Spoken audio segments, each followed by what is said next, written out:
ওয়াল্লাযীনা হুম লিয-যাকাতি ফাঈলুন, মুমিন বলে যদি নিজেদেরকে দাবি করতে চাও, 3 নাম্বার গুণাবলী যাকাত দিয়ে দাও। যাকাত আল্লাহ ফরজ করেছেন সমাজ থেকে দারিদ্রতা বিমোচনের জন্য। 10 টাকার নোট 500 জনের লাইন ধরে 10 টাকা দিয়ে দেয়, এটা কি যাকাত দেওয়া হলো না ডাকাতি হলো? এটা যাকাত দেওয়ার সিস্টেম নয়। আপনি 10,000 লোককে দিতে হবে না, আপনি 10টা লোককে দেন, 5টা দেন বা 3 জনকে দেন, কিন্তু কর্মসংস্থানের ব্যবস্থা করে দেন। এমন কিছু করে দেন যেটা দিয়ে কিছু করে টোরে সে খেতে পারে, ফ্যামিলিটারে চালাতে পারে, আর কোথাও যেন যাকাতের জন্য হাত পাতা না লাগে। চিল্লায় এখন ঠিক কিনা? আপনি যদি দেখেন লোকটা গায়ে গতরে অনেক শক্তিশালী, একটা সিএনজি কিনে দেন না, ও সিএনজি চালায়া অটো রিকশা চালায়া ফ্যামিলিটারে চালাতে পারবে না। একটা গাভী কিনে দেন না, গাভীর দুধ বিক্রি করে ফ্যামিলিটা চালাতে পারবে না।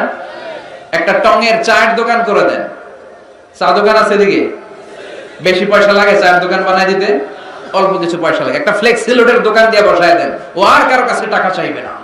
এটা হচ্ছে যাকাত দেওয়ার সিস্টেম। এই সব পদ্ধতি ভুলে গিয়ে পত্রিকায় অ্যানাউন্সমেন্ট দিয়ে দেয়, অমুক এলাকার শিল্পপতি অমুক দিন অমুক জায়গায় যাকাতের শাড়ি দিবে। তোর বউরে দে ওই শাড়ি, তোর শাশুড়িরে দে ওই শাড়ি, তোর মেয়েকে ওই শাড়ি পরিয়ে রাস্তায় বের কর। একবার ধোয়ার পরে ওই শাড়ির মধ্যে আর কোনো রং থাকে না, পাতলা একটা শাড়ি। একবার পরে দ্বিতীয়বার ওটার মধ্যে পানি লাগাইলে শাড়ি আপনার দিকে চাই বেসকি দিয়ে থাকবে, আছে না নাই? এটা শাড়ি না মশারির কাপড় কেউ জানে না, আছে না নাই? যাকাতের শাড়ি, যাকাতের লুঙ্গি বলতে ইসলামে কোনো সিস্টেম নাই। ওমরে ফারুক বলতেন এমন ভাবে যাকাত দাও যাতে কখনো ওই লোকটার অন্য জায়গায় যাকাতের লাইনে দাঁড়ানো না লাগে। আবার এই যাকাতের শাড়ি আনতে যে, যাকাতের লুঙ্গি আনতে যে ধাক্কা ধাক্কি আর মারামারিতে অনেক লোক পদপৃষ্ট হয়ে দুনিয়া থেকে বিদায় হয়েছে, কোন ঠিক কিনা?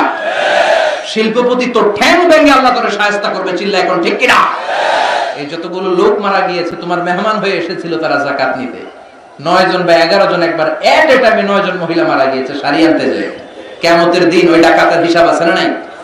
এজন্য ওয়াল্লাযীনা হুম লিয-যাকাতি ফাঈলুন, বিজনেস ম্যাগনেট যারা, তারা যাকাত এইভাবে দেয় না, তারা খুঁজে খুঁজে নিজে ফরজ আদায়ের জন্য দারিদ্রতা বিমোচন করতে যে যাকাত আদায় করে, চিল্লায় বলেন ঠিক কিনা?